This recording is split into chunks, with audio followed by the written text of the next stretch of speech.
हरि ओम श्री गुरुभ्यो नमः।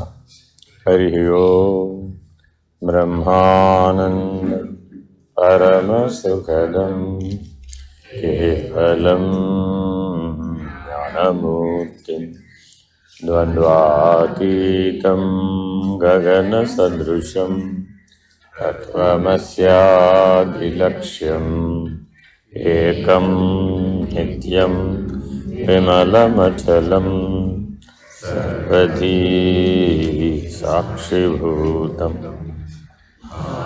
अतीतं त्रिगुणरहितं सद्गुरुं तं नमामि। नमो ब्रह्मादिभ्यो ब्रह्मविद्या साम्प्रदायकर्तृभ्यो वंश ऋषिभ्यो महाभ्यो नमो गुरुभ्यः। सर्वोपप्लवरहित प्रज्ञानघन प्रत्यगर्धो ब्रह्मैवाहमस्मि।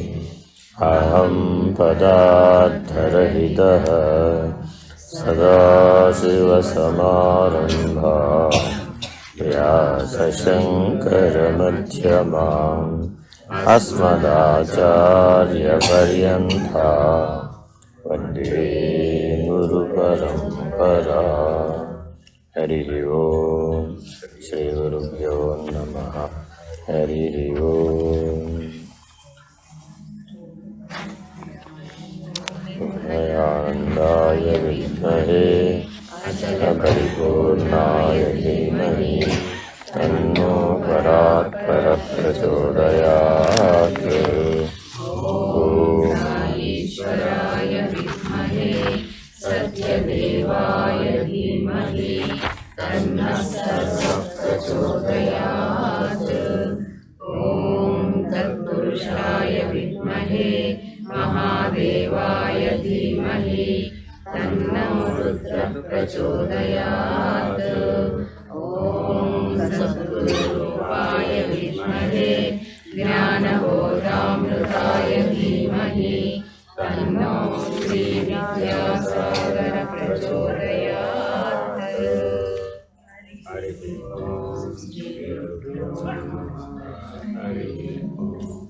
వాసుదేవమననం కర్మ విచారణ. ఎన్ని రకాలైనటువంటి విభాగాలు ఉన్నాయి, వాటి వలన మానవుడు పొందేటటువంటి ఫలితాలు ఏమిటి, ఏవి చేయవచ్చు, ఏవి చేయకూడదు, చేస్తే ఎలా చేయాలి, చేయకూడని అసలు ఎప్పటికీ చేయకూడదు, ఇలాగా కర్మ విచారణని మనం కొనసాగిస్తున్నాం. నిన్న మనం చింత, వివిధ రకాలైన చింత వరకు విచారణ చేశాం. అది ఏ రూపంలో ఉన్నా సరే చింత పాపకర్మయే. అర్థమైందండి? ఇది ఎన్ని రూపాలుగా చెప్పినా కూడా 9 రూపాయలు 10 రూపాయలు చెప్పారు. ఆ శాస్త్ర విచారణ అంతా దేని కొరకు అంటే చింత పాపకర్మయే. ఎందుకని అంటే చింతలో అహం ఉంటుంది.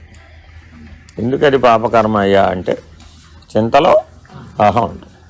ఎందులో అయితే అహం ఉంటుందో అది పాపకర్మ, ఎందులో అయితే అహం రహితం అవుతుందో అది పుణ్యకర్మ. ఉదాహరణ చూద్దాం. మీ జీవితంలో ఎప్పుడైనా సరే 1116 కొబ్బరికాయలు కొట్టారనుకోండి దేవుడికి, ఏమనిపిస్తుంది? బాగా గుర్తుంటుందా లేదా? ఒక కొబ్బరికాయ కొడితే గుర్తుండదు. 1116 కొబ్బరికాయలు ఒక సందర్భంలో కొట్టారు, ఏదో కారణం కావచ్చు. అప్పుడు మీ జీవితం అంతా అది గుర్తుండదా ఉండదా? ఎవరు కొబ్బరికాయ కొట్టినా నీకు గుర్తొస్తున్నారు కదా. ఒక్క కొబ్బరికాయ కొట్టింది ఎదురుకుండా, కానీ నీకేం గుర్తొచ్చింది? నేనైతే వెళ్ళిపోయిన అక్కడికి. ఎలా వెళ్ళావు అక్కడికి? అహం. అక్కడికి ఎక్కడ ఎలా వెళ్ళావు? అహం. అందులో జ్ఞాపకంలో అహం ఉందన్నమాట. అర్థమైందండి?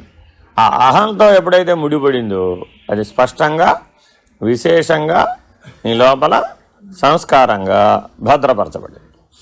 ఆ సంస్కారాన్ని 10 సార్లు 20 సార్లు 30 సార్లు పునరావృత్తి చేశాం. అంటే అర్థం ఏంటి? నేను ప్రతి విజయదశమికి 1116 కొడతానండి అన్నాడు.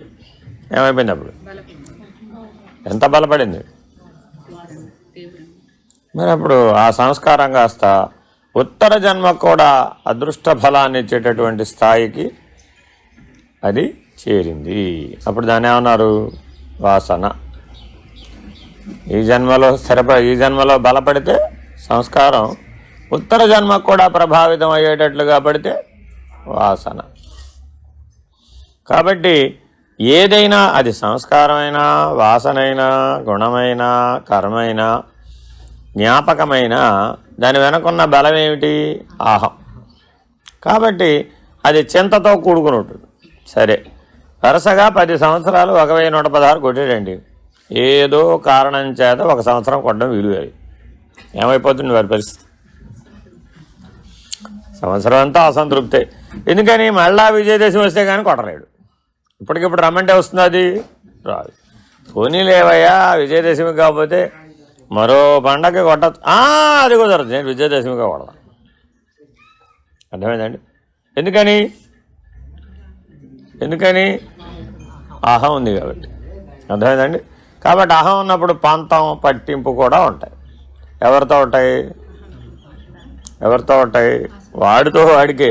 కానీ ఈశ్వరుడితో అనుకుంటాడు. అజ్ఞానంతో ఎవరికో ఉంటాడు? ఈశ్వరుడితో పెట్టుకుంటాడు అనమాట. అప్పుడేమైపోయింది? గుణధర్మం బలపడిపోయింది. ఆ రీతిగా జాగ్రత్తగా గమనిస్తే ఆ చింతలన్నిటికీ వెనకాల ఉన్నటువంటిది ఏమిటా చింతలు? ఏదో రకరకాల చింతలు. ఏమిటి అంటే అందులో అహం బలపడుతుంది కాబట్టి. అహం లేకుండా కూడా చేయొచ్చు అదే పని. నేను షడ్దర్శనాలు బదరికావనంలో ఉండి తెలుసుకున్నాను, చదువుకున్నాను. తెలుసా నీకు?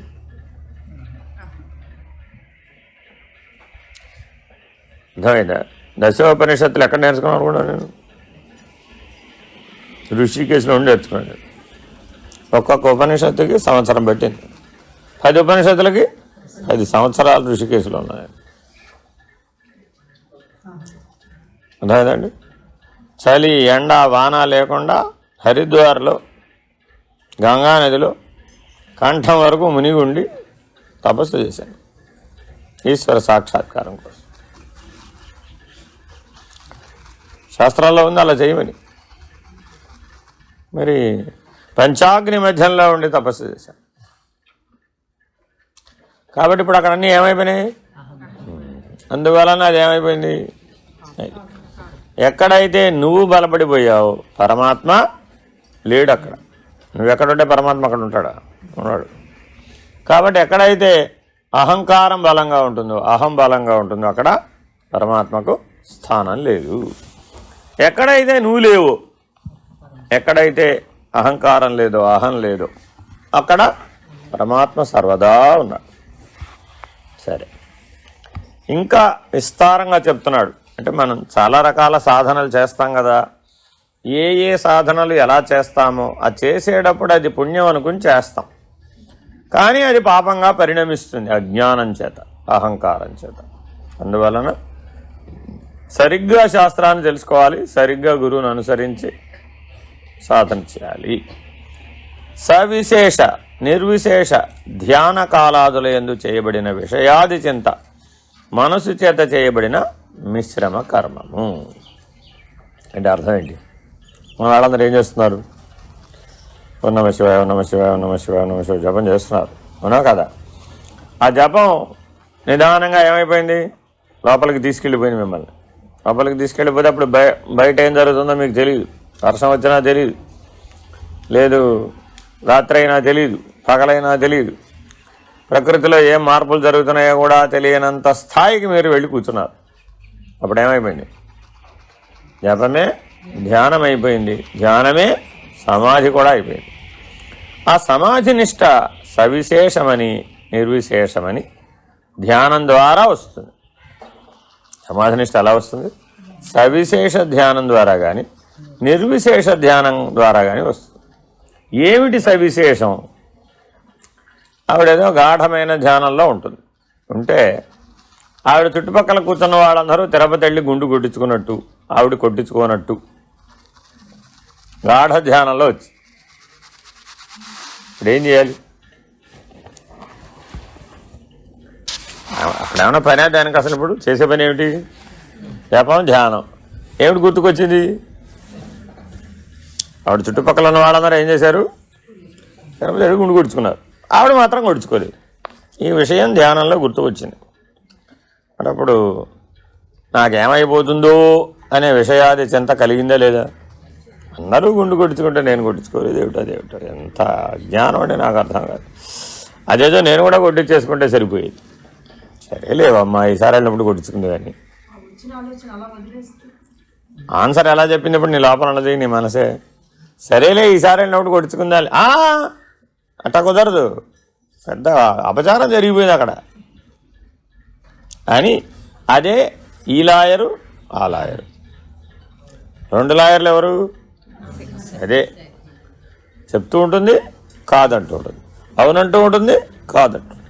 కాబట్టి ఇప్పుడు అక్కడ విషయాది చింత కలిగిందా లేదా?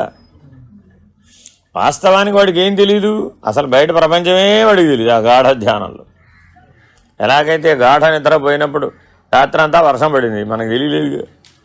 తెల్లారులేదు చూసేటప్పటికి బయట నీళ్ళు వచ్చేసి, అయ్యో రాత్రంతా వర్షం పడి ఉంటుందో నీకు తెలియలేదు. మరి గాఢమైన నిద్రలో మునిగిపోయావు కాబట్టి తెలియదు.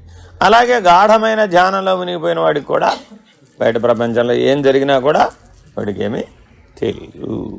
సరే, అలా గనక ఒక పక్కేమో జపం ధ్యానం అనే పుణ్యకర్మ, ఒక పక్కేమో విషయాది చింత, 2 కలిసేటప్పటికి ఏమైంది? అది మిశ్రమ కర్మ అయి కూర్చుంది.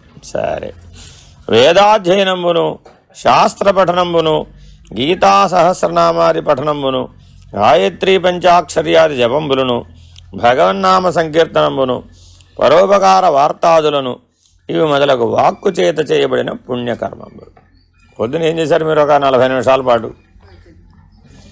భగవన్నామస్మరణ చేయడానికి ప్రయత్నించారు, అంతే తప్ప ఎవరు అందులో లీనం కాలేదు, లయం కాలేదు. కనీసం మీ లోపల ఉన్న భగవంతుడికి కూడా వినిపించడానికి ప్రయత్నం చేయలేదు. కైలాసంలోనో వైకుంఠం దాకా మన భజన వెళ్ళిందో తెలియదు, కానీ కనీసం ఎవరికి వినపడాలి మీ భజన? నిశ్శబ్దమే భజన అయ్యేటటువంటి స్థాయికైనా మీరు భజన చేయాలి. కానీ ఆ 40 నిమిషాల్లో పెద్దగా జరగలేదు. ఎందుకని? ఉన్న 40 మంది ఆ 40 నిమిషాల్లో 40 రకాల స్థితుల్లో ఉన్నారు. ఒక సూత్రబద్ధం చేయడానికి వీలు కాదు. మరి 6 గంటలు భజన చేద్దామని అనుకున్నాం మనం. ఏమవుతుంది అప్పుడు?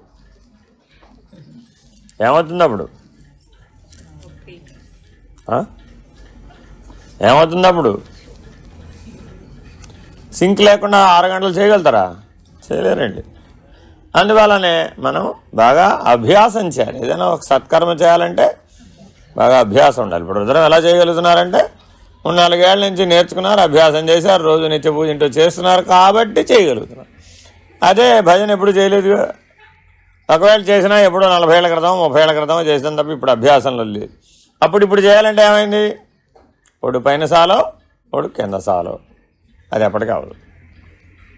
అలాగే కానీ అది పుణ్యకర్మేనా కాదా? పుణ్యకర్మే.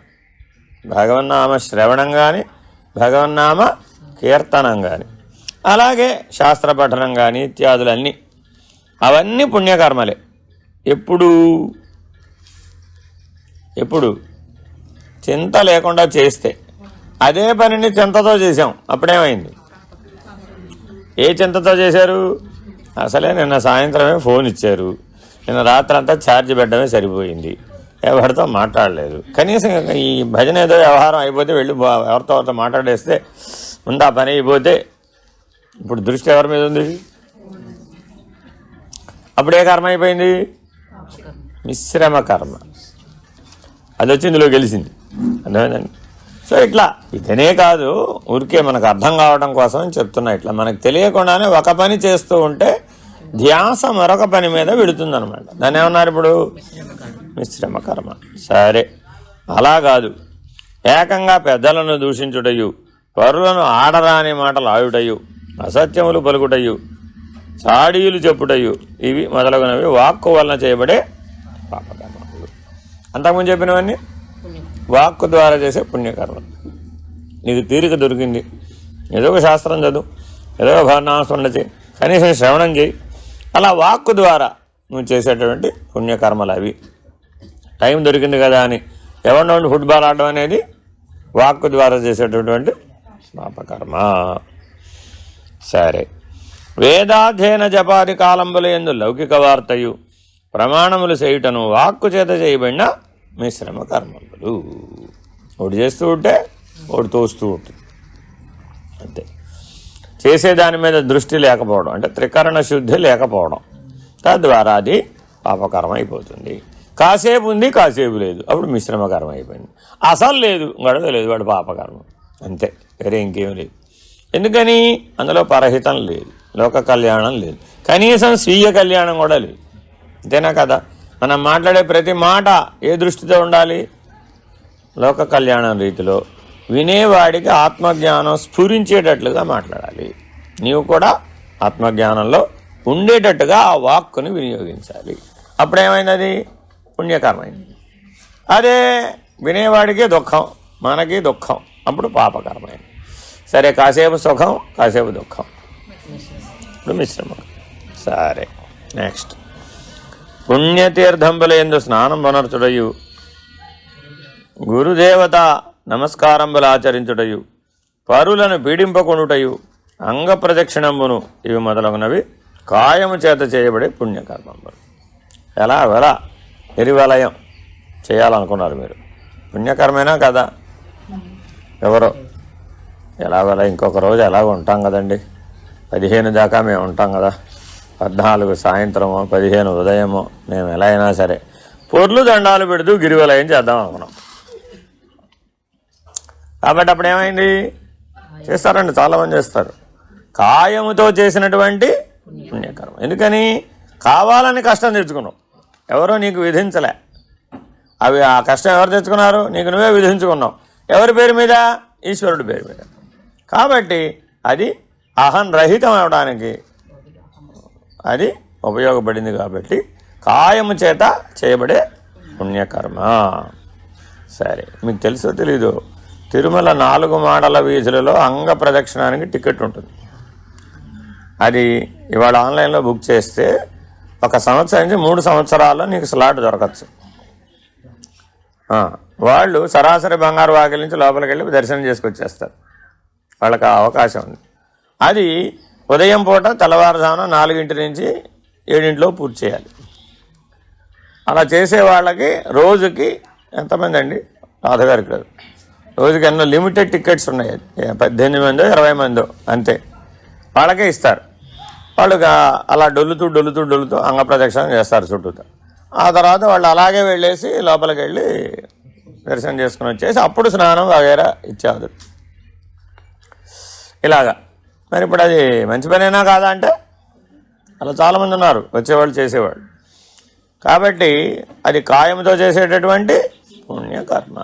అహం ఎప్పుడైనా గుర్తుపెట్టుకోండి, మీరు అహాన్ని విడవడానికి చేసే ఏ ప్రయత్నమైనా సరే పుణ్యం, అహాన్ని పెంచుకోవడానికి చేసే ఏ పనైనా సరే అంతే. కాస్త ఇది కాస్త అది అయితే అంతే. ఈ సత్యం మీకు బాగా బోధపడాలి సూక్ష్మంగా. సర్వదా పరులను పీడించుటయు పరస్త్రీ సంగమును పరధనాపహరణమును దొంగిలిటయు విటకాండ్రంగుడి సంచరించుట ఇవన్నీ మొదలైనవి కాయము చేత చేయబడిన పాపకర్మలు. ఎక్కడికి వెళ్ళినా మనకి సప్తవ్యసనం బ్యాచ్ ఉంటారా ఉండరా? ప్రపంచంలో సహజంగా ఉంటారు. వాళ్ళ జోలి మనకెందుకు? అంతేనా కదా? వాడు ఎక్కడున్నాడో తెలుసుకుని వెళ్ళి మరీ వాడితో మనం వాడి సాంగత్యంలో జీవించామనుకోండి, ప్రమాదం వస్తుందో రాదా? అటువంటి వాడు అక్కడ ఉన్నాడంటే మనం ఏం చేయాలి? మనం మన పనిలో మనం ఉండాలి, వాడితో మనకెందుకు? కాబట్టి అలా వాళ్ళ జోలికి వెళ్ళడం కూడా పాపకర్మయే. ఎందుకని? వాడి ప్రభావం చేత మనలో అనేక జన్మ వాసనలు మేలుకుంటాయి. అందుకని ఆ సాంగత్యంలోకి వెళ్లకుండా ఉండాలి, ఆ సంగత్వంలోకి వెళ్లకుండా ఉండాలి, ఆ స్ఫురణ మనకి కలగకుండా ఉండాలి. అంతటా ఈశ్వరుని దర్శించడానికి పూనుకున్న వాడికి అనీశ్వరమైనటువంటి పదార్థాలు, అనీశ్వరమైనటువంటి జీవనం కలిగినటువంటి వాడి జోలి అనవసరం కదా. వాస్తవానికి అనీశ్వరుడు కూడా ఈశ్వరుడే. అందుకే శివాష్టోత్రంలో అనీశ్వరాయ నమః అని ఉంటుంది.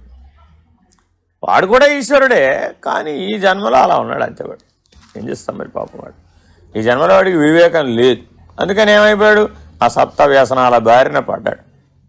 మనం కూడా ఎప్పుడో గత 1,00,000 జన్మల్లో ఎప్పుడో ఒకసారి వాళ్ళతో అలాంటి జీవనం జీవించే ఉంటాం కదా. అప్పటి నుంచి మనకేమైనా లభించినటువంటి కర్మశేషం లేదా సంస్కార బలం, వాసనా బలం ఉందనుకోండి, ఏమైపోతుంది, అంతేనా కదా. అది ముందుకు వస్తుంది, ఆచరించమని నిన్ను ప్రేరేపిస్తుంది, అంతేనా కదా. ఉదాహరణ చెప్తా. మేము ఎప్పుడో హాస్టల్లో జీవించాం, ఏది చదువుకునే కాలంలో. మరి హాస్టల్లో ఉన్న వాళ్ళందరూ ఒకలాగానే ఉంటారంటారా? వాళ్ళ తీరును వాళ్ళు ఉంటారు. ఇప్పుడు వాళ్ళందరినీ నాలాగా ఉండమంటే ఉంటారా? పోనీ నేను వాళ్ళలాగా ఉండాలంటే ఉండగలనా? ఉండలేను కదా. మరి ఇప్పుడు వాళ్ళతో మనం చదువుకోనంటే కుదురుతుందా, వెళ్ళనంటే కుదురుతుందా, తిన్నంటే కుదురుతుందా? మనం ఏం చేయాలి ఇప్పుడు? ఎవరి మడిబట్ట వాడే కట్టుకోవాలి. పక్కవాడిని కట్టుకోమంటే వాడు కట్టుకుంటాడా? కట్టుకోడు కదా. కాబట్టి మన తెలివి మన జాగ్రత్తలో మనం ఉంటాం నేర్చుకోవాలి, అంతేగాని పక్కవాడిని మడిబట్ట కట్టుకోమని చెప్పకూడదు. మనం ఏం చేస్తున్నాం ఇప్పుడు?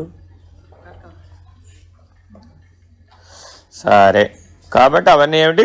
పాపకర్మలు తీసేయి. బ్రాహ్మణ జన భోజన నిమిత్తమై బ్రాహ్మణులను పీడించుటయు, పరుల ద్రవ్యమును అపహరించి చలివేంద్రాలు పెట్టుటయు, గుడి గోపురములు మఠాదులను కట్టుటకు, వెట్టి మనుషుల చేత గుంటలు మొదలైనవని త్రవ్వించుటయు, బ్రాహ్మణ వృత్తులను అపహరించి దేవాలయములకు ఇటుటయు, ఇవి మొదలైనవి కాయము చేత చేయబడిన మిశ్రమ కర్మలు. రామదాస్ గారు ఏం చేశారు? అరే మంచి పనే కదా, కానీ ఎవరి ధనంతో కట్టారు? ప్రజాధనంతో, ప్రభుత్వ ధనంతో కట్టాడు. అందుకని మరి మిశ్రమ కర్మకి ఫలితం రావాలా వద్దా? వచ్చింది. పుణ్యకర్మ కదా దేవాలయం కట్టడం, నీ డబ్బులతో కడితే, అంతేనా కదా. లేదా ఆ నిమిత్తమై ఎవరైనా ఇస్తే స్వచ్ఛందంగా. ఇప్పుడు మనం చేస్తున్నామండి, మనం ఎలా చేస్తున్నాం? స్వచ్ఛందం. మనం ఎవరిని ఏమంటే మీరిస్తారా అని అడిగే పని లేదు. ఎవరైనా ఇస్తే ఈశ్వరానుగ్రహం, ఎవరు ఇవ్వలేదు ఇక అది కూడా ఈశ్వరానుగ్రహం, అంతే తప్ప మీరు ఇవ్వాలనో వారు ఇవ్వక్కర్లేదనో మనకేమి ఆలోచనలు ఏమి ఉండవు. కాబట్టి ఎవరిని ఈ పనుల కోసం వ్యక్తిగతంగా అడగరాదు, అది అక్కడ విషయం. వ్యక్తిగతంగా అడిగితే ఏమైపోతుంది? మిశ్రమకరం అయిపోతుంది, ఫలితం వస్తుంది. అదే మీరు ఇన్ జనరల్గా ఇప్పుడు బయట ఎక్కడో పోస్టర్ అంటించారండి, ఆ పోస్టర్ చూసి ఎవరో మీ ట్రస్ట్కి విరాళం ఇచ్చారు, ఏదో 5 రూపాయలు, 10 రూపాయలు, 100 రూపాయలు, 1000 రూపాయలు, 10,000, 10 లక్షలు, 10 కోట్లు, అప్పుడేం ప్రాబ్లం లేదు. ఎందుకని ఒక నిమిత్తం ద్రవ్య యజ్ఞంగా అతను తన ద్రవ్యాన్ని వినియోగించాడు, కాబట్టి అది పుణ్యకర్మ అయిపోతుంది. అదే మీరు ఎవరింటికైనా వెళ్ళి అడిగేది, అప్పుడేమైంది?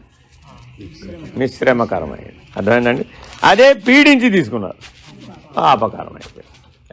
ఒకే పనే, కానీ చేసే విధానాన్ని బట్టి అది పాపమా పుణ్యమా మిశ్రమమా అవుతుంది. సరే, ఎవరైనా సరే పని చేస్తే పనికి చెందిన డబ్బులు ఇవ్వాలా వద్దా? అడిగిన తర్వాత ఇవ్వాలా, అడగకుండా ఇవ్వాలి. కానీ మనం ఎప్పుడు ఇస్తున్నాం? మిశ్రమ కర్మ. ఇంట్లో పని మనిషే ఉందండి, 1వ తారీఖు జీతం ఇవ్వాలి, ధర్మమేనా కాదా? ఏం చేస్తారు? 1వ తారీఖు ఇవ్వాలి, ఏమిటి రేపు ఇస్తాలే పో, ఇవాళ తేలేదు, ఏదో చెప్తావు కథ. కానీ మరి ఎదుటివాడికి అది తప్పు కదా, వాళ్ళలో ఈశ్వరుడు లేడా? అది ఈశ్వరాపరాధం అవదా? అవుతుంది కదా. 10 సార్లు అడిగించుకుని మరీ ఇస్తారు కొంతమంది, అప్పుడేమైంది? వాడు లోపల తిట్టుకుంటారా లేదా? వీడికి బుర్ర బుద్ధి లేదు, మానవత్వం లేదు, నెలంతా పని చేయించుకున్నాడు, జీతం ఇవ్వలేదు, పైగా 10 సార్లు అడిగించుకుంటున్నాడు అని నీలో అహాన్ని గుర్తించాడా లేదా? నీలో కూడా అహం బలపడిందా లేదా? అప్పుడేమైపోయింది? పాపకర్మ అయిపోయింది. అదే ఒకరోజు ముందిచ్చు, అప్పుడేమైంది? అబ్బా మా అమ్మగారు ఎంత మంచిదో, ఒక్కరోజు ముందే నా జీతం ఇచ్చేది. చూడండి, ఏం లేదు అక్కడ విషయం. రేపు ఇచ్చే జీతం ఇవాళ ఇస్తే వాడు మహదానందపడిపోయా. ఏమి దాంట్లో నీకు పోయేది? ఏమీ లేదు. కానీ రేపటికి నెల అయితే ఇవాళ ఇస్తానా లేను అన్నావు, ఏమైపోయింది? మిశ్రమ కర్మ. అహం ఎక్కడైతే అహం వచ్చేస్తుందో అక్కడ అంతా గొడవే. సరే, ఇట్లా జాగ్రత్తగా ఆలోచించాలన్నమాట. సరే, ఓకే. నెక్స్ట్, ఇటువలనే త్రివిధ కరణముల చేతను త్రివిధ కర్మలు చేయబడుతున్నాయి. ఏమర్థమైంది ఇప్పుడు మనకి? మనస్సు చేత, వాక్కు చేత, కాయము చేత అటు పుణ్యకర్మలు చేయబడుతున్నాయి, ఇటు పాపకర్మలు చేయబడుతున్నాయి, మిశ్రమ కర్మలు చేయబడుతున్నాయి.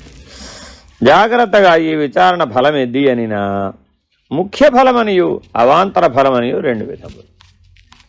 ఈ కర్మలన్నిటికీ ఎన్ని ఫలాలు ఉన్నాయి? 2 రకాలు ఉన్నాయి. ఒకటేమిటి? ముఖ్య ఫలం. రెండవది ఏంటి? అవాంతర ఫలం. ముఖ్య ఫలం అంటే డైరెక్ట్ రిజల్ట్. రెండవది ఏమిటి? అవాంతర ఫలం అంటే ఇండైరెక్ట్ రిజల్ట్. అర్థమైందండి? రోజు మీరు ఇక్కడ నిత్య పూజ చేస్తున్నారు. ఏమిటి ముఖ్య ఫలం?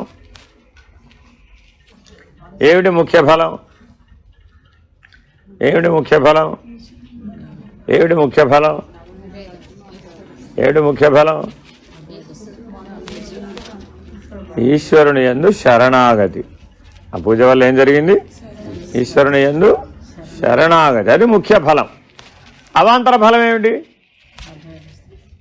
అవాంతర ఫలం ఏమిటి? అవాంతర ఫలం ఏమిటి?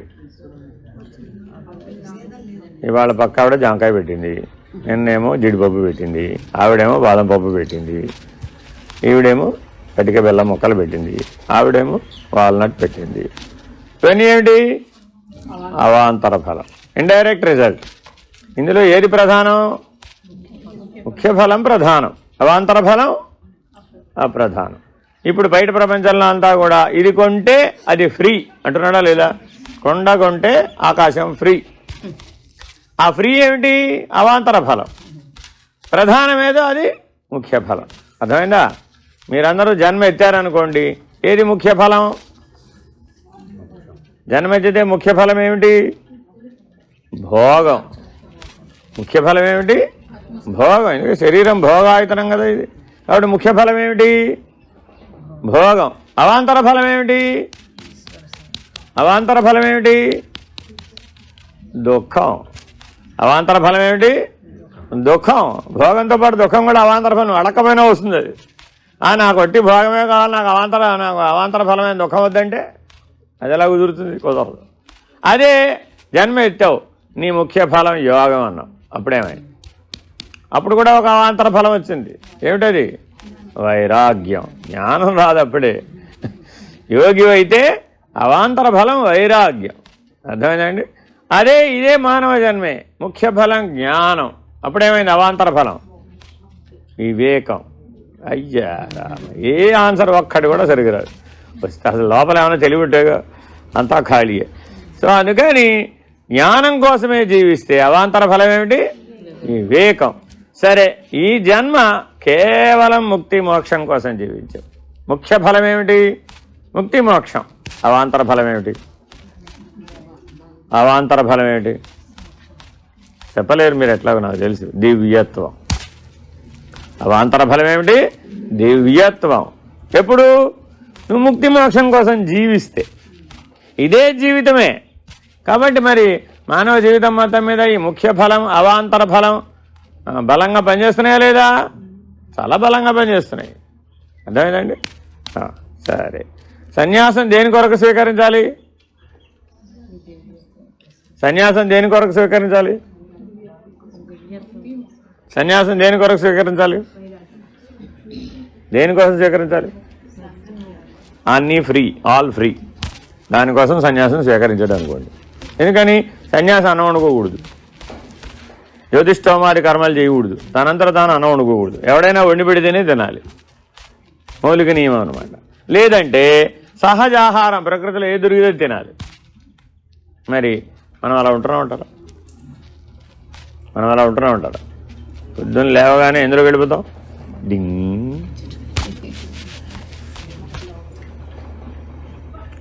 లోపలైనా బయటైనా సన్యాసం సన్యాసమేగా. మరి అప్పుడు నువ్వు వండుకోకూడదు కదా, ఎవరైనా వండింది తినాలి.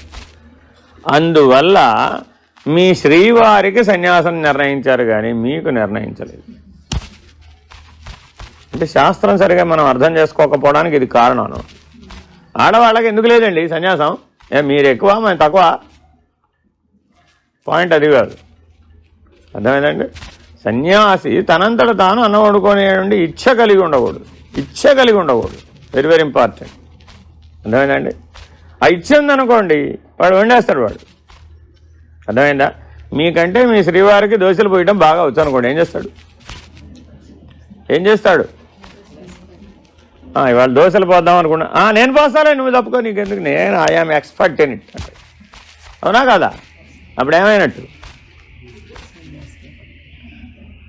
అందుకని వివాహ కాలం నుంచే చెప్తాడు, నాయనా నువ్వు మీ ఆవిడ వండి పెట్టినటువంటి అన్నం తినాలి నువ్వు అని భర్తకి చెప్తాడు. ఎందుకని? ఆయన ప్రిపేర్ అవ్వాలి సన్యాసం కోసం. గృహస్థాశ్రమంలో నీ భవిష్యత్తు సన్యాసం, నీ భవిష్యత్తు మోక్షం, దానికి నువ్వు ప్రిపేర్ అవ్వాలి, భోగం కోసం కాదు అని వివాహ కాలంలోనే పతిదేవుడికి చెప్తాడు.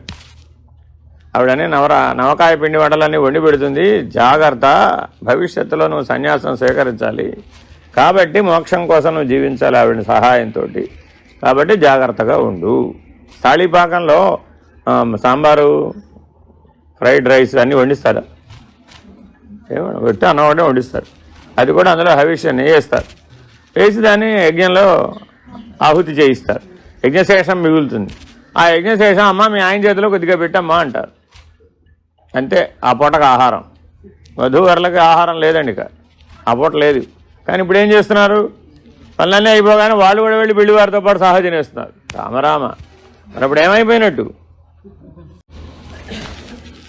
అర్థమైందండి ఇప్పుడు? కాబట్టి చాలా జాగ్రత్తగా మన జీవితాన్ని మైక్రోస్కోప్లో చూడాలి, అంత సూక్ష్మంగా పరిశీలించాలి. అర్థమైందండి? ఏ రోజు కూడా శ్రీవారికి ఒక అధికారం లేదట. ఏమిటి? ఇవాళ ఇది వండవోయ్ అని చెప్పకూడదట. అలా చెప్తే భవిష్యత్తులో ఆయన సన్యాసాన్ని స్వీకరించేటటువంటి అవకాశాన్ని ఆ జన్మలో కోల్పోతాడు.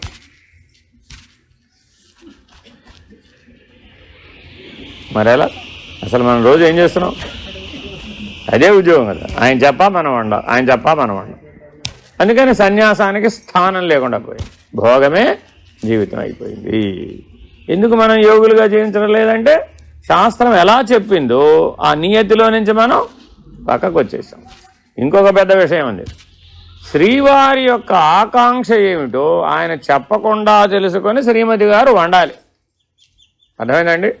ఇది వండమంటారా అని అడిగి వండరాదు. అడిగి వండితే ఆ కామ్య ఫలం ఇద్దరి మీద ప్రభావితమే, అది మిశ్రమ కర్మ అయిపోతుంది. యజ్ఞకర్మగా బదులు మిశ్రమ కర్మగా వచ్చేస్తుంది. ఎందుకని? అందులో అహం వచ్చేస్తుంది. వండమన్న ఆయన యొక్క కోరిక అందులో చేరింది, వండుతానన్న ఆవిడ యొక్క కర్తృత్వం కూడా అందులో చేరింది. అందువల్ల ఏమైపోయింది? ఇద్దరికీ మిశ్రమ కర్మగా పరిణమించేస్తుంది. కాబట్టి చాలా చాలా జాగ్రత్తగా ఉండాలంట వైశ్వదేవ యజ్ఞంలో. అందుకని దాన్ని ఏమన్నారు? వైశ్వదేవ యజ్ఞం. వండటాన్ని ఏమన్నారు? వైశ్వదేవ. తింటాన్ని ఏమన్నారు? వైశ్వానర యజ్ఞం. అర్థమైందండి? స్నానం చేయడం జపస్నానం, అది ఒట్టి స్నానం కాదు, అదేమిటది?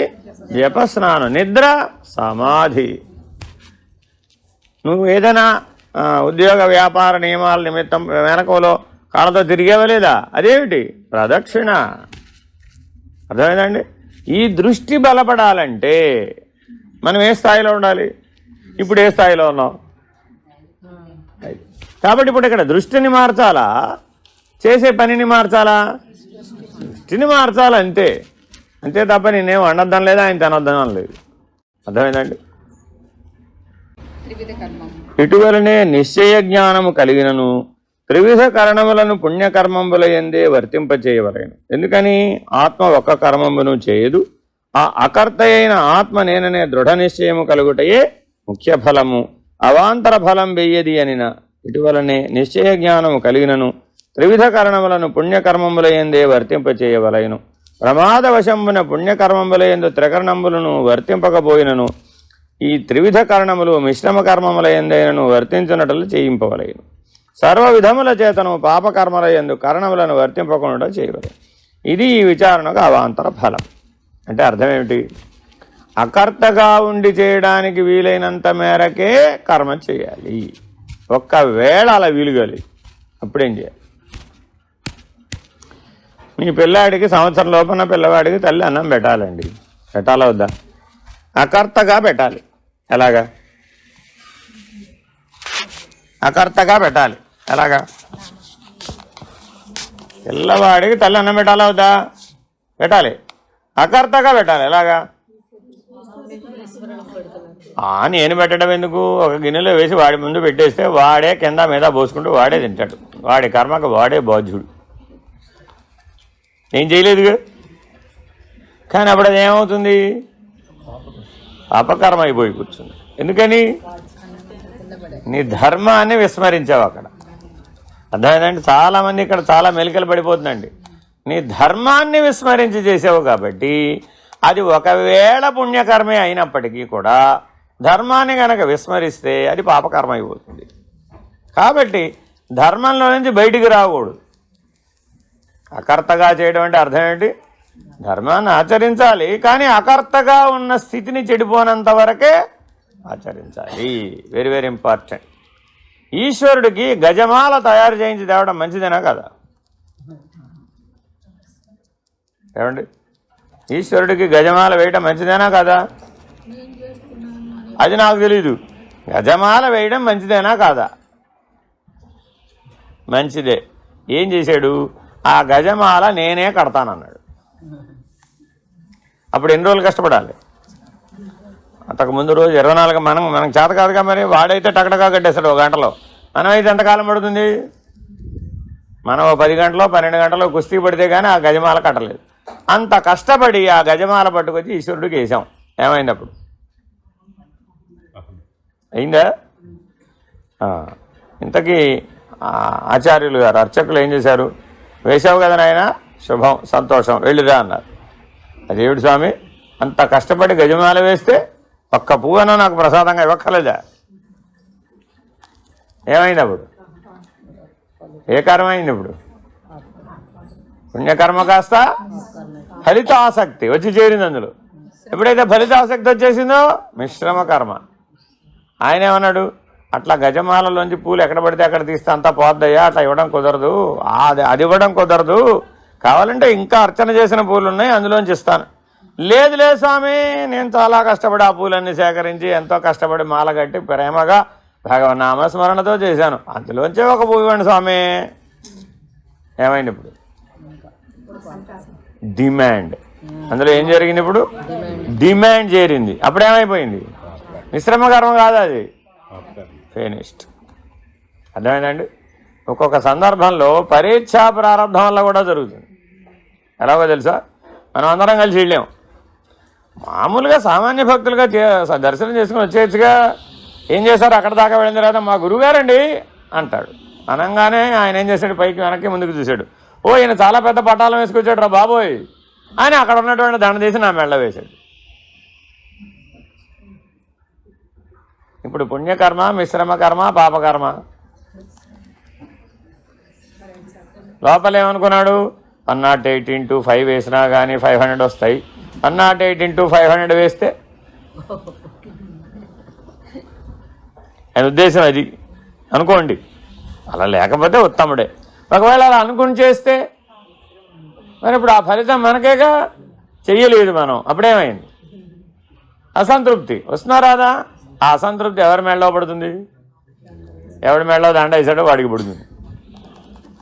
ఇది పరీక్షా ప్రారంభం అంటే. ఇప్పుడు నేను ఎవరు చెప్పమన్నారయ్యా బాబు అంటా నేను. అదేంటండి మీరు గురువుగారని చెప్పకపోతే ఆయన దండేస్తాడే. ఇప్పుడు ఆయన దండేస్తే ఇప్పుడు మనకేం ఒరిగింది? ఏమన్నా ఒరిగిందా ప్రత్యేకంగా? ఒరగలేదుగా. మీరు స్పెషల్ కదండి, గురువుగారు అంటే స్పెషల్గా ఉండాలి. ఓరిని స్పెషల్ పాటలు. అర్థమైందండి? కాశీలో కూడా ఇదే గొడవ. ఆయన ఎవరో ఒక ఆయన వచ్చాడు, నేను విశ్వేశ్వరుడికి గంధం పెట్టేవాడిని అని అదే తీసుకొచ్చాడు. సరేలే, ఓకే, ఉంది దాంట్లో, రోజు చూస్తూనే ఉంటాం కదా, రోజు మనం కూడా చేస్తూనే ఉంటాం. నాకు అది సామాన్యం. ఆయన ఏం చేశాడు? అడగా పెట్టకుండా టకామని పెద్దగా గంధం పెట్టేశాడు. పెట్టేసి ఏం చేశాడు? నిన్ను ఎవరు పెట్టమన్నారు? ఇప్పుడు నన్ను ఎవరు అడగమన్నారు? మీరంతా ఎంతమంది అన్నాడు. మేము 108 మంది అన్నా. 108 మందికి గంధం పెడతాను, తలా 500 ఇవ్వండి అన్నాడు. ఇప్పుడు లేని పొంది తగ్గదా పెరిగిందో తగ్గిందో? కాబట్టి ఇట్లా మనకు తెలియకుండానే నిజానికి చాలా అది విశ్వేశ్వర ప్రసాదం విశేషమే, తక్కువేం కాదు. అది లభించడం ఏం 500 ఎక్కువ అని అంటాలా నేను.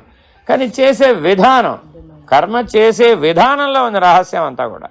అందుకని ఏమంటున్నాం?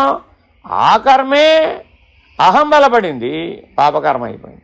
ఆ కర్మే అహంరహితమైంది, అది పుణ్యకర్మ అయిపోయింది. అది కాస్త ఇది కాస్త ఉంది. అప్పుడు మిశ్రమ కర్మ అయిపోయింది. పైగా ముఖ్య ఫలం కాస్త అవాంతర ఫలం అయిపోయింది, అవాంతర ఫలం కాస్త ముఖ్య ఫలం అయిపోయింది. ఏమిటైంది ఇప్పుడు? దృష్టి విశ్వేశ్వర దర్శనం మీద లేదు, పోయింది. అంతేనా కదా? ఈ 108 మంది తలా 500 వసూలు చేసి ఇచ్చే లోపల విశ్వేశ్వరుడు కాస్త టైం అయిపోయింది, మూసేసాడు. ఇప్పుడు దర్శనం అనేది మీకు ఇప్పుడు టైం అయిపోయింది, మళ్ళీ అందరూ సర్వదర్శనం అన్నారు. వీళ్ళు ఏం చేశారు? 2000 రూపాయలు పెట్టి టికెట్ కొన్నాం. ఏది? లోపలికి వెళ్ళడానికి. ఇంతమంది లోపలికి ఎక్కడ పంపిస్తాడు? పంపించలేడుగా. అందరినీ బయట కూర్చొని టీవీలో చూడమన్నాడు. సరే పోనీ తర్వాత అయినా కానీ స్పర్శ దర్శనమో లేకపోతే దగ్గరికి పంపిస్తాడు కదా అని అనుకుంటే ఇదంతా గొడవ అంతా అయిపోయి 500 కలెక్ట్ చేసేటప్పటికి ఏమైపోయింది?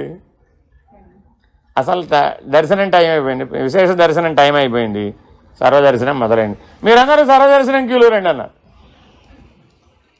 ఇప్పుడు వీళ్ళందరికీ దుఃఖం పెరగాల తగ్గాలి? విశ్వేశ్వర దర్శనం చేస్తే దుఃఖం ఎందుకు వచ్చింది? నా 2000 వేస్ట్ అయిపోయినాయి. ఇప్పుడు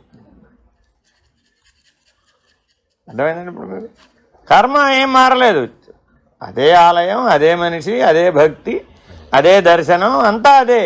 కానీ ఎలా చేయబడిన అన్న దాన్ని బట్టి అంతా దాని ఫలితాలు మారిపోయినాయి. కాబట్టి చాలా జాగ్రత్తగా ముఖ్య ఫలితం ఏమిటి, అవాంతర ఫలితం ఏమిటి అనేది ముందుగా విచారణ చేయాలి, మర్చిపోకూడదండి. మనం ఎప్పుడు చేస్తాం? అంతా అయిపోయినాక. సరే, ఒకవేళ గనక అలా పుణ్యకర్మగా చేయడానికి వీలు కాకపోతే మిశ్రమ కర్మగా అయినా చేయాలి, కానీ నిషిద్ధమైనటువంటి పాపకర్మ దాకా దిగజారకూడదు, అది మర్చిపోకూడదు. సరే, సర్వ విధముల చేతను పాపకర్మముల యందు కరణములను వర్తింపకుండా చేయలేను. ఇది ఈ విచారణకు అవాంతర ఫలం. ఒకటికి 2 ఫలములు కలుగునాయనినా కలుగును. అది ఎటువలనంటే అరటి చెట్టు పైరు పెట్టిన వానికి అరటి పండ్లు తనకు కావలసినట్లు వినియోగము చేసుకొనుట ఎటుల ముఖ్య ఫలము, ఆకులు పువ్వులు కాయలు నారా బొందే పిలకలు మొదలగునవి అనుభవించడం ఎట్లు అవాంతర ఫలము, అటులనే ఈ విచారణకును ముఖ్య ఫలమనియు అవాంతర ఫలమనియు 2 విధంబులు. అయితే త్రివిధ కరణంబును ఒకదాని వల్ల ప్రేరేపింపబడి త్రివిధంబులకు కర్మంబులను చేయుచున్నచో లేక తానే చేయుచున్నదో అనినా తానే చేయుచున్నదని చెప్పుదామని అటులు చెప్పకూడదు. చెప్పినట్లేని వరుసవేది మొదలైన కారణములు కనుక వానికి ప్రేరకునికి అపేక్ష లేకయే కర్తృత్వం రావలేదు, అటులో లేదు. కనుక ఒకటి చేత ప్రేరేపింపబడుతున్నదని చెప్పవలేదు. అయితే చేతనుని వలన ప్రేరేపింపబడి చేయుతున్నదని చెప్పమనినా చేతనుడు ఆత్మ నిర్వికారుడు కనుక చేతనచే ప్రేరేపింపబడి చేయుతున్నదని చెప్పకూడదు. మరి ఎటులైనా ఆ చేతనుని చేతనే ప్రేరేపింపబడి చేయుచున్నదో అచేతనుని వలన ప్రేరేపింపబడి చేయుచున్నదో అనినా చేతనుని చేత ప్రేరేపింపబడి చేయుచున్నదని చెప్పలేదు. అట్టుల అచేతనుని చేత ప్రేరేపింపబడని చెప్పవచ్చునైనా చెప్పకూడదు. ఇటులో చెప్పిన ఘటము ఘటాంతరము చే ప్రేరేపింపబడిన జలాహరణాది క్రియలను చేయవలేదు. అటుల కానము గనుక నేను గుడి కట్టించిది సహస్ర బ్రాహ్మణ భోజనము చేయించిదినని ఆత్మనిష్టము కాగానే కారయిత్రత్వము తోచుచున్నదని చెప్పుదామనినా ఆత్మ నిర్వికారుడు కావున ఆత్మకు కారయిత్రత్వము చెప్పకూడదు. అయిన కారయిత్రత్వానుభవం గతి ఏది అనినా అన్యనిష్టమైన కారయిత్రత్వము ఆత్మ ఎందు తోచుతున్నది కనుక ఆత్మకు కారయిత్రత్వము ఆగంతుకమనియే చెప్పవలే. అన్యనిష్టమైన కారయిత్రత్వము ఆత్మ ఎందు తోచుతున్నదని ఎందుకు చెప్పవలను? ఆత్మకు స్వాభావికమే అని చెప్పరాదా అనినా అటులో చెప్పరాదు. స్వాభావికమని చెప్పినట్లయితే ఆ కారయిత్రత్వ నివృత్త్యర్థమై ఎవరునూ యత్నము చేయక ఉండవలేను. ముముక్షులైన వారు యత్నము చేయుతున్నారు కనుక ఆత్మకు కారయిత్రత్వము స్వాభావికము అని చెప్పకూడదు. ఆత్మకు కారయిత్రత్వము స్వాభావికమును కానీ యత్నంబును చేయని కానీ స్వాభావికమనగా స్వరూపము కనుక స్వరూప నాశనార్థము కానీ చేయుతున్నారనే ప్రమాద దోషం వచ్చును. అట్లా స్వరూప నాశనార్థముగా ఎవరునూ యత్నము చేయరు కనుక స్వాభావిక కారయిత్రత్వ నివృత్త్యర్థమై యత్నము చేయుతున్నారని చెప్పకూడదు. ఇంతియే కాదు, స్వాభావికమైన కారయిత్రత్వమునకు నివృత్తి వచ్చినప్పుడు స్వరూపమే నశించిపోతున్నది కనుక కారయిత్రత్వము చేత విడువబడి అకారయిత అయి ఉండేవాడు ఎవడునూ లేకపోలేను. కానీ కారయిత్రత్వము స్వాభావికమని చెప్పకూడదు. కారయిత్రత్వము స్వాభావికము కాని నివృత్తియు కాని అనిన అగ్నికి ఉష్ణత్వము స్వాభావికము కదా. స్వాభావికమైన ఉష్ణత్వమునకు మణిమంత్రౌషధముల చేత ఎట్లు నివృత్తి వచ్చున్నదో అటులనే ఆత్మకును స్వాభావికమైన కారయిత్రత్వమునందు ఉత్కృష్ట కర్మోపాసనాది అనుష్ఠానముల చేత నివృత్తి వచ్చున్నదని చెప్పుదామనినా అగ్నికి ఉష్ణత్వము కాలాంతరమందు మణిమంత్రాది వియోగము చేత ఎటుల ఆవిర్భవించుచున్నదో అటులనే ఆత్మకును కార్యతత్వం ఉత్కృష్ట కర్మోపాసనా ఫలమునకు నాశం వచ్చుతుండగా తిరుగని ఆవిర్భవించును. ఇటులా చెప్పినట్లయిన కారయతత్వ నివృత్తి రూపమైన ముక్తికి జన్యత్వమును అనిత్యత్వమును వచ్చును. ఇంటియే కాదు, ఆత్మ అకారయిత అని చెప్పు శృతులకు వైయర్థము సంభవించును. సుషుప్తి యందు ఆత్మ ఉన్నాడు గనుక అతడ కారయిత్రత్వము తోచవలయను. సుషుప్తి యందు ఆత్మయనతో కారయిత్రత్వము ఎందుకు తోచవలయనైనా ఉపాధ్యాయులకు అధ్యాపకత్వము స్వాభావికంబుగానున్నను నియమ్యులైన శిష్యులు సన్నిధానమునందు లేకున్న పక్షంబున ఎటుల అధ్యాపకత్వము తోపకొనదో, శిష్యులు సన్నిధానమునందు వలన ఎటుల అధ్యాపకత్వము తోచుతున్నదో, రాజప్రభృతులకు నియంతృత్వము స్వాభావికముగానున్నను నియమ్యులైన మంత్రి పురోహితాదుల సన్నిధానం నేందు లేకున్న పక్షమందు నియంతృత్వం ఎటుల తోచలేదో, ఆ మంత్రి పురోహితాదుల సాన్నిధ్యమునందు నియంతృత్వం ఎటుల తోచుతున్నదో అలాగుననే ఆత్మకును సుషుప్తి అవస్థ యందు కారయిత్రత్వము స్వాభావికమై ఉన్నప్పటికీ నియమ్యులకు త్రివిధకరణ సంపర్కము లేనందున కారయిత్రత్వము తోచలేదు. అక్కడ దాకా చూద్దాం, చాలా పొడుగు చదివేశాం. ఏమిటయ్యా ఇంతకీ అంటే ఆత్మకర్త కాదు, శరీరం కాయము వాక్కు మనస్సే కర్త అని చెప్దామా వద్దా? కాయము వాక్కు మనసే కర్త ఏ కర్మకైనా అని చెప్దామంటే అవేమో స్వయంగా పనిచేయలేవు. ఎందుకని? ఆ మూడు జడం కాబట్టి. సరే ఆత్మే చేస్తుందని చెప్దామా? ఆత్మ నిర్వికారి, నిరాకారి. నిర్వికారి నిరాకారి నిస్సంగి అయినటువంటి ఆత్మ కర్తగా ఉండి కర్మ చేసే అవకాశమే లేదు. మరి ఎలా ఇన్ని పనులు ఎలా జరుగుతున్నాయి అని అడగవలసి వచ్చింది. స్వాభావికమా ఆగంతుకమా అని అడిగాడు. అంటే అర్థం ఏంటి? అప్పటికప్పుడు తోస్తుందా? ఎప్పుడూ తోస్తుందా?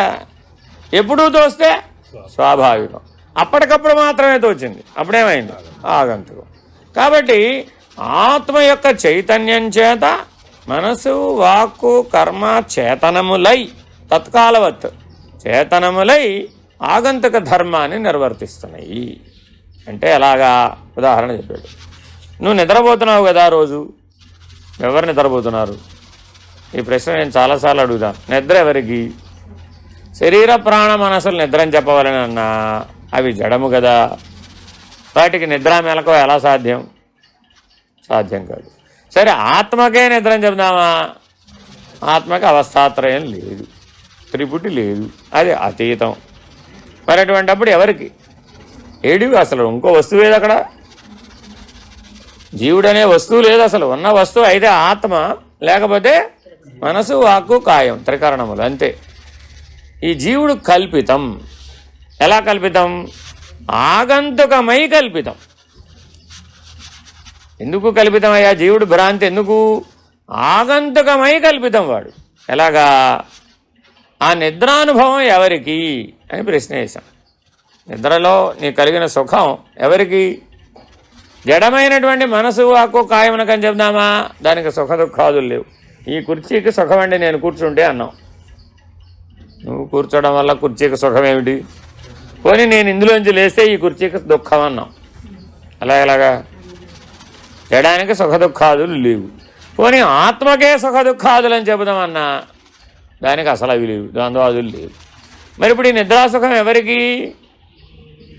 ఆగంతుకమై చిజ్జడమై అది కాస్త ఇది కాస్త కలిసినటువంటి వాడు ఎవడైతే ఉన్నాడో వాడికి. ఇప్పుడు వాడెవడు? ఆగంతుకం, అంతేగాని స్వాభావికం కాదు. కాబట్టి జీవుడు ఆగంతుకమే కానీ స్వాభావికం కాదు.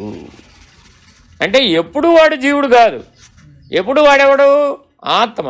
కానీ తత్కాలవత్ ఎవడు? జీవుడు. కానీ అభ్యాస దోషం చేత వాడు ఏమనుకుంటున్నాడు?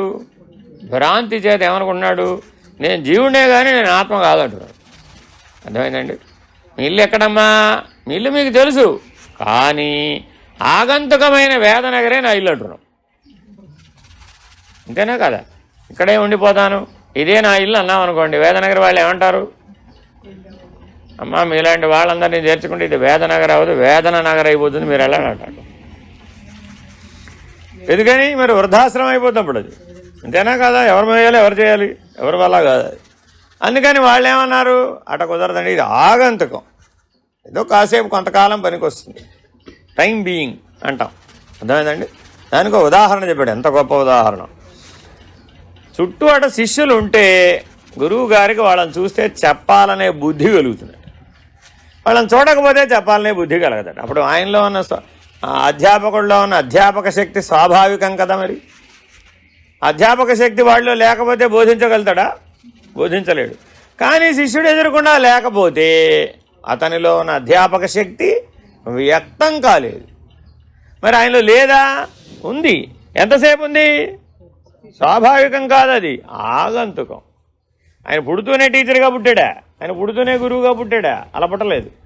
కానీ బోధాకాలంలో ఎలా ఉన్నాడు? అసలు ఆయనంత గురువు గారు అసలు ఆయనలాగా చెప్పగలిగాడు ఎవడు లేడండి బాబు అని సర్టిఫికెట్ ఇచ్చేటంతగా చెప్పేస్తున్నాడు. అప్పుడు ఏమైనప్పుడు సరే కాస్త వాళ్ళందరినీ పంపించేసి ఇంట్లోకి వస్తే మీతో మాట్లాడాలి అని వాళ్ళ ఆవిడ. ఇప్పుడు ఇక్కడేం క్లాస్ చెప్పాడు, వెళ్ళి వాళ్ళ ఆవిడ కూడా అదే క్లాస్ చెప్పాడు. ఏమైనప్పుడు ఇక్కడ మీ శిష్యులు ఎవరు లేరు. ఇప్పుడేం గుర్తు చేసినప్పుడు మీ శిష్యులు ఎవరు లేరు అంది. అప్పుడు ఏమైపోయింది? అధ్యాపకుడు కాస్త గోవింద వెళ్ళిపోయాడు. అర్థమైందండి? మరి ఇప్పుడు అధ్యాపకుడు ఎవరు? ఆగంతుకం. ఇదే మరొక మాట కూడా ఉందండి, నీలో ఉన్న భోగి ఆగంతుకం. నీలో ఉన్న భోగి ఆగంతుకం, భ్రాంతి. కాసేపే ఉంటాడు వాడు. నీ స్వాభావికం భోగం కాదు, నీ స్వాభావికం జీవుడు కాదు, నీ స్వాభావికం భ్రాంతి కాదు. ఇది నువ్వు గుర్తుపట్టగలగాలి. అర్థమైందండి? ఎప్పుడూ నీకు భ్రాంతి ఉండదు, ఎప్పుడూ జీవుడు ఉండడు, ఎప్పుడూ భోగి ఉండడు. సందర్భానుసారం వస్తాడు వాడు. ఆ సందర్భంలో కొద్దిగా జాగ్రత్తగా ఉన్నామనుకో వాడు రాడు. అంతే, యాజ్ సింపుల్ అది. ఎందుకని విచారణ చెయ్యాలయ్యా? అందుకని జ్ఞాన మార్గంలో విచారణయే సాధన, వేరే ఇంకే సాధన లేదు ఇక్కడ. ఏమిటి విచారణ? ఇలా విచారణ చేయాలి. ఇది నాకు స్వాభావికమా ఆగంతుకమా? సరే ఉదాహరణ చెప్తాను, మీకు అర్థమైపోతుంది. మీ పిల్లలను చూసినప్పుడే మీకు అనురాగం కలుగుతుంది. పక్కింటి పిల్లలను చూస్తే అనురాగం కలగలేదు. అక్కడ ఎందుకు అనురాగం కలగలేదు? ఆగంతుకం అనురాగం. అది ఆగంతుకం, కాసేపే ఉంటుంది అంతే. అదే పిల్లలు పొద్దున్న సాయంత్రం దాకా ఉంటే కలగదు మళ్ళా నీకు. ఇప్పుడు అర్జెంట్గా 42 రోజుల తర్వాత ఇంటికి వెళ్ళావమ్మా, మీ పిల్లలు కనబడ్డారు, ఓ వావ్ అన్నాడు, అంతే. ఎంతసేపు ఉందా అనురాగం? ఆగంతుకం 10 నిమిషాలు ఉంటుంది. ఆ తర్వాత అంతా మామూలే. అర్థమైందండి? మరి స్వాభావికం అయితే ఎప్పుడు ఉండాలిగా? అనురాగం నీ స్వాభావికం కాదు. సరే, మోహం నీ స్వాభావికమేనా? కాదు. చూడండి, మోహం నీ స్వాభావికం కాదు, ఆగంతుకం అంతే. అరిషడ్ వర్గాలన్నీ ఆగంతుకమా స్వాభావికమా? ఆగంతుకం. చూసుకోండి, ఏది నీ స్వాభావికం కాదు. మరి వాటి వల్ల ఎందుకు బాధించబడుతున్నావు? అవి స్వాభావికం అనుకునే భ్రాంతి చేత వాటి చేత నువ్వు బాధించబడ్డల్లా. అవి నీ స్వాభావికం అనుకునే భ్రాంతి చేత బాధించబడుతున్నావు. అర్థమేనండి? రోజు 4 గంటలకల్లా బజ్జీల బండి దగ్గరికి వెళ్ళి బజ్జీలు తింటాం ఒక 3 నెలలు అలవాటు చేసుకున్నావు. అర్థమైందండి? 91వ రోజు ఏమవుతుంది? 4 అవ్వగానే ఏమైంది? ఇంకా అసలు నీ ప్రమేయం లేదు, శరీరం అక్కడ వెళ్ళిపోతుంది, నేను తీసుకెళ్ళి అక్కడ నిలబడుతుంది, అంతే. అదేంటి ఎలా వచ్చేసారంటే ఇక్కడికి కళ్ళు తెరి చూసుకున్నాడు, బజ్జీల బండి ఎదురుకుండా ఉన్నాడు. వరే వరే వరే వరే వరే. ఇప్పుడు ఆగంతకం ఏమైపోయింది? అభ్యాసవశం చేత స్వాభావికమైపోయింది. అందుకని ఆగంతకాన్నే విచారణ చెయ్యి. అక్కడే విచారణ చేసి అది నీ స్వాభావికం కాదని నిరసించు. అప్పుడేమైంది? ఆ భ్రాంతి లేదు. అవునా కదా? మనం ఇక్కడికి రాగానే మనం ఏదో వచ్చాం, మన పని మనం చేసుకుపోవచ్చు కదా. ఏమండి, మా గురువుగారే ఆ శివలింగం ప్రతిష్ఠ చేసి ఏమైందప్పుడు? అదేదో ఆగంతకం. ఆ కాసేపు 5 రోజులు రమ్మన్నారు, ఏదో పని చేయమన్నారు, ఈశ్వరుడు పని చేసాం, వెళ్ళిపోయాం, అంతేనా కాదా? మనకి ఏం పని దాంతో? కర్తృత్వం ఉందా? అక్కడ ఏమన్నా కర్తృత్వం ఉంటే ప్రతిష్ఠ అవుతుందా? అవ్వదు కదా. మరి ఇప్పుడు ఏమైనప్పుడు? తర్వాత కాలంలో ఆగంతక ధర్మం కాస్త వచ్చి, ఓహో మీ గురువుగారు అయితే ప్రతిష్టలు చేస్తూ ఉంటాడు అనమాట అనే ఫీలింగ్ వాడికి ఎదురు విన్నవాడికి కలిగేది చేసి ఏమైపోయినప్పుడు. దీనికి ఉదాహరణ చెప్తాను. నేను మామూలుగా అమెరికా వెళ్ళినప్పుడు మన వాళ్ళందరి ఇళ్ళకి వెళ్తాను. వెళ్ళినప్పుడు ఏదో వాళ్ళు ఏదో అభిషేకం చేద్దామనో పూజ చేద్దామనో అంటారు కదా. సరే ఎవరో ఆ కాస్త దానికి పురోహితుడిని పిలవడం ఎందుకమ్మా, నేను చదువుతాలే మీరు చేయండి అంటారు. అంతేనా కదా? ఒక 2 రౌండ్ రొటేషన్ జరిగిందండి. జరగంగానే ఏమండి మీరు అందరి ఇళ్లలో హోమాలను పూజలు చేయిస్తారట కదా, మా ఇంటికి కూడా వచ్చి హోమం పూజ చేయిస్తారా? మీరు ఎవరమ్మా? అదంతా నాకు తెలియదు, నేను ఎవరైతే మీకు ఎందుకండి? మీరు అమెరికాలో అన్నిళ్ళ అందరి ఇళ్ళకి వెళ్ళి మన వాళ్ళు తెలుగు వాళ్ళు అందరి ఇళ్ళలో హోమాలు పూజలు చేయిస్తారని మా వాళ్ళు చెప్పారు. నేను చేయించానమ్మా తల్లి, నాకు తెలియదు అని అదంతా. అదే మీరు చేయిస్తారు, ఫోటోలు వీడియోలు కూడా చూసా నేను. ఎందుకని లైవ్ ఇస్తారుగా మన వాళ్ళు అసలు అన్నీ. ఇప్పుడు ఏమైంది? ముఖ్య ఫలమా అవాంతర ఫలమా? ఏమై కూర్చుంది ఇప్పుడు? అది అవాంతర ఫలమే ముఖ్య ఫలమై కూర్చుంది. పైగా ఇంకేమిటి, పైగా తగాదా లేనిపోందా కదా, $50, $1 మన వాళ్ళందరూ ఇక్కడ పెడతారు కదా తాంబూలంలో పెట్టి, అది నాకు ఇవ్వడానికి వాళ్ళ ప్రయత్నం. అమ్మ నాకు ఎందుకమ్మా తల్లి, నీ $1 $1తో నేనేం చేస్తాను, నేనేం చేయలేను కదా, అవేమో నువ్వే ఉంచుకో, నాకు ఎవరిమ్మన్నారు ఇప్పుడు తాంబూలం? అదంతా అబ్బో బ్రాహ్మడికి తాంబూలం ఇవ్వాల్సిందేనండి బాబు. ముఖ్య ఫలమా అవాంతర ఫలమా? ఇప్పుడు చూడండి, ఇట్లాగ ఏమైపోయింది ఇప్పుడు? అది పుణ్యకర్మ కాస్త మిశ్రమ కర్మ. అదే డిమాండ్తో చేస్తే పాపకర్మ. ఇలా మనం ఏదో ఒకటి చేద్దామని అనుకుంటాం, వాస్తవానికి మనకు సత్సంకల్పాలే ఉంటాయి, కానీ ఆచరణలో ఏమైపోతుంది? అలా దిగజారిపోతుంది. మరి అప్పుడు ఎవరు అనుభవించాలి? చేసిన వాడెవడో వాడే అనుభవించాలి. చేసిన వాడు ఆగంతుకం కదా. కర్త ఇప్పుడు ఎక్కడున్నాడు? ఆగంతుకం. అసలు కర్త లేడుగా. ఈ శరీర ప్రాణ మనస్సులను కర్త అందామా? వాడు ఏవి కాదు. పోనీ ఆత్మని కర్త అందామా? అది కాదు. మరి ఎవరు కర్త? నేననే అహంకారం. ఎవరు కర్త ఇప్పుడు? నేననే అహంకారం. వాడు భ్రాంతి కదా, వాడు ఆగంతుకం కదా. మరి ఇప్పుడు ఆగంతుకమైన వాడికి ఆ కర్మ ఫలితం ఎలా? కాసేపే కనపడపోయేవాడికి జన్మాంతర శిక్ష కూడా ఎలా వేస్తావు? చూడండి ఎంత పెద్ద ప్రశ్న, చిన్న ప్రశ్న కాదండో. కాబట్టి ఎప్పుడు నువ్వు ఎలా ఉండాలి? స్వాభావికమై స్వరూపమై ఉండాలే కానీ ఆగంతుకమైన దాంట్లో చేరకూడదు. చేరినట్లయితే 4 గంటలకు బజ్జీల బండి ముందు ఎలా నిలబడ్డావు, కర్మ ఫలితం ముందెళ్ళి నువ్వు కూడా నిలబడతావు. వచ్చే జన్మకి వెళ్ళి నేనే బజ్జీలు వేస్తానండి ఓ బండి పెట్టి అంటాం. ఈ జన్మలో ఏం చేసావు? ఎవడో వేస్తే 4 గంటలకు వెళ్ళి తిన్నావు. దాని ఏంటి ఆసక్తి బలపడి బలపడి బలపడి భ్రాంతి బలపడి బలపడి ఏమైపోతుంది? వచ్చే జన్మకి నువ్వే బజ్జీలు అమ్ముకునే బజ్జీల బండి బ్యాచ్ అయిపోతావు అంతే. హాయిగా రోజంతా అదే పని చేయొచ్చు. అప్పుడు వాడికి ఏమనిపిస్తుంది? ఎప్పుడన్నా అడిగారా వాడిని? వాడు వేసిన బజ్జీలు ఎప్పుడన్నా ఒకటన్నా వాడు తిన్నాడేమో ఎవడన్నా అడిగారా? ఏమంటాడు? నేను వేసిన బజ్జీలు మాత్రం నేను తినండి బాబోయ్. అదేమిటి? నా జీవితం అంతా బజ్జీలు వ్యవహారం కాబట్టి నేను తిన్నాను. పక్క హోటల్కి వెళ్ళి వేరేది ఏదైనా తినొస్తాను. ఎందుకని? అది ఏమడదన్నమాట అప్పుడు. అది అర్థమైందండి? ఇట్లా మనం జన్మాంతర ఫలము ఆగంతుకమైనదే, అది వాస్తవానికి లేదు. కర్త లేనప్పుడు కర్మ ఎలా ఉంటుంది? కర్మ లేనప్పుడు ఫలితం ఎలా ఉంటుంది? ఉండకూడదు కదా. కానీ ఆ 3 భ్రాంతి చేత జీవునికి చుట్టుకున్నాయి. అసలు నువ్వు లేవు అక్కడ. నేను కర్త కాదంటే ఏ గొడవ లేదు. నేనే కర్త అనే అహం చేత అవన్నీ తగులుకున్నాయి. నేను ఎవడనమన్నాడు? మధ్యలో నేను ఎవడనమన్నాడు? అజ్ఞానం చేత, అవిద్య చేత, భ్రాంతి చేత, మోహం చేత ఈ సంసారానికి కర్త ఎవరు? ఎవరిదండి ఈ కుటుంబం? నాదేనండి, నాదే అంతేనా కదా? ఎక్కడెక్కడైతే నాదే అన్నావో మరి అప్పుడు ఆగంతుకమైన జీవుడు ప్రత్యక్షం అయ్యాడా లేదా? అంతేనా కదా? మీరందరూ బట్టలన్నీ బయట ఆరేశారండి. రాత్రి వర్షం వచ్చింది. అన్నీ ఏం చేశారు? మూట కట్టుకొచ్చి లోపల వేసేసారు. ఎందుకని నిన్ను పిలిచి తీయమని చెప్పే లోపల అయిపోతాయి అవి. మరి ఇప్పుడు ఏం చేయాలి? ఎవరి బట్టలు వారే తీసుకోవాలి. ఏమైపోతుంది అప్పుడు? ముఖ్య ఫలమా అవాంతర ఫలమా? అంతేనా కదా? అన్నీ మూట కట్టి తీసుకొచ్చేసారు. ఎవరి బట్టలు వారు తీసుకోండి అన్నాం. ఎవరి బట్టలు వారు తీసుకోండి అంటే